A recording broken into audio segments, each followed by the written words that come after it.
let's go, come on! Job done. No sweat, lads. What do we got? Hijack of a transport by armed men wearing balaclavas. 3 police officers murdered in cold blood. The hijack required a police insider. My team will get to the root of anything. The root being what, sir? It's really bizarre that, because me and the guys, we're in contact pretty frequently. We'd have finished by now. That's when we stopped. I think we were like maybe we were about a quarter of the way through filming. And when you're doing that, it feels like a long way to go. Like when you're starting a job, it feels like it's never end. And then when somebody called to say like, yeah, tonight would have been the wrap park, that hit hard how long everything's been going on, you know. Yeah, it's a real shame because I think it would have been out this autumn. But yeah, I mean, the scripts, once again, every year I think, is this the year it's not going to be as good? And he just ups it. Jed, I really don't know how he does it, but I'm so excited about this series just because it feels like this is where Jed's a genius and he knows how to play audiences. I mean, I love the last 2, 4 and 5. When you move to BBC One on a Sunday night, it has to be bigger, it has to be flashier, it's for a different audience, or a bigger audience. Whereas on BBC Two, I thought everything was a lot more subtle.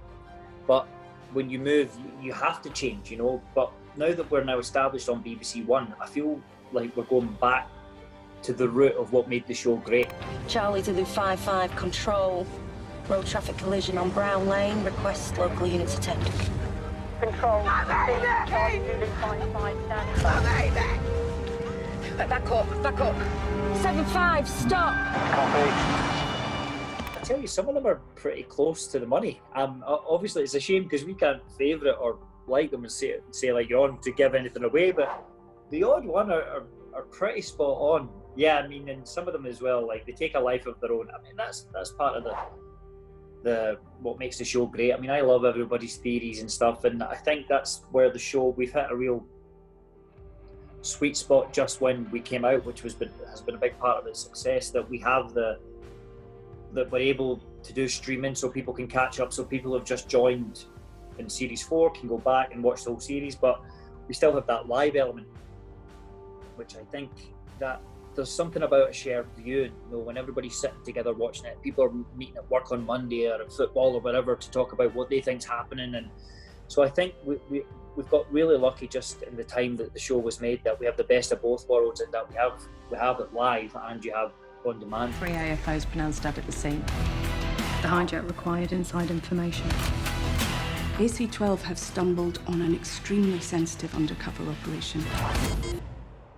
And now I need you all to stumble away. People really don't want to know, and I think people, as we've had some right big shocks, and I think there was one time, I think it was the last series, episode 1, and it's the first time because I've been unlucky with just travel and stuff that I'd missed. We usually do like a premiere, so so it's nice to watch with an audience, which I've always missed.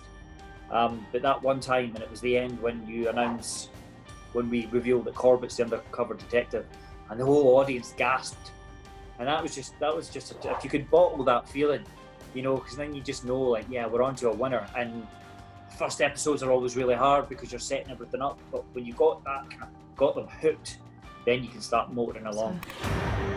For too long, the extent of police corruption has been covered up. Someone's pulling the strings. There's a code name. Didn't think it was real. H? You work with someone, you take them at their word. Till now. There's no secrets in AC-12. I've got a plan. Something big. This is a chance to crack the highest level corrupt officers and the top man. Whatever it takes, I'm in.